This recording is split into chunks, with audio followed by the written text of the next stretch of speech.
Hindi express समाचार, आवाज जनता की।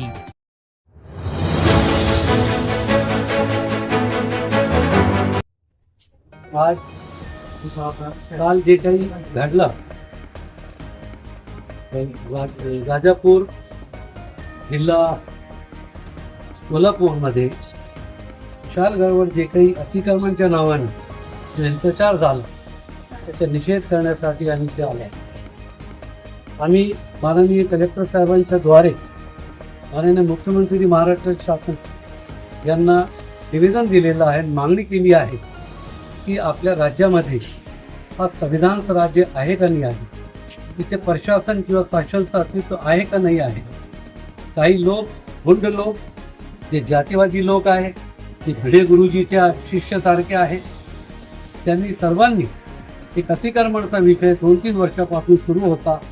अचानक रॅलीच्या नावाने तिथे शेकडो हजारो लोक जमा होऊन त्यांनी लोकांचे घर तोडली, त्यांची मोटरसायकल उद्ध्वस्त केली, कार तोडल्या, त्यांचे घरला जाळून दिला आणि सर्वात महत्त्वाचा म्हणजे एका मशिदीला, या रजा मस्जिद गावा मस्जिद आहे, त्याची तोडफोड केली, कुराणची विटंबना केली. हा असा वाटतोय की आपला भारत आहे का नाही आहे. ज्या पद्धतीने ज्या प्रशासनाचं काम आहे असे गुंडांनी जर हातात घेतला तर आपल्याकडे कायदा सुव्यवस्थेचा राज आहे का नाही हा प्रश्न निर्माण होतो.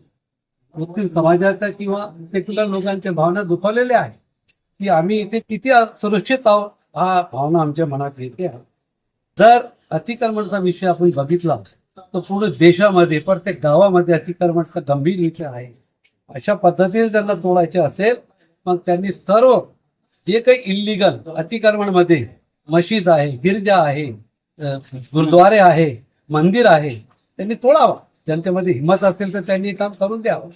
परंतु एक अल्पसंख्याक गरीब समाजाची घरे उद्ध्वस्त करून स्वतःला बहादूर म्हणणारे या सर्व भित्र्या लोकांच्या विरुद्ध शासनाने कडक कारवाई करावी आणि त्याच निमित्ताने आम्ही आज मागणीद्वारे हे आम्ही निवेदन दिलेलं आहे. आणि या सर्व लोकांनी याचा निषेध केलेला आहे आणि सर्व भारतीय नागरिक, संविधानाला मानणारे नागरिक याला अवश्य निषेध करतील अशी अपेक्षा.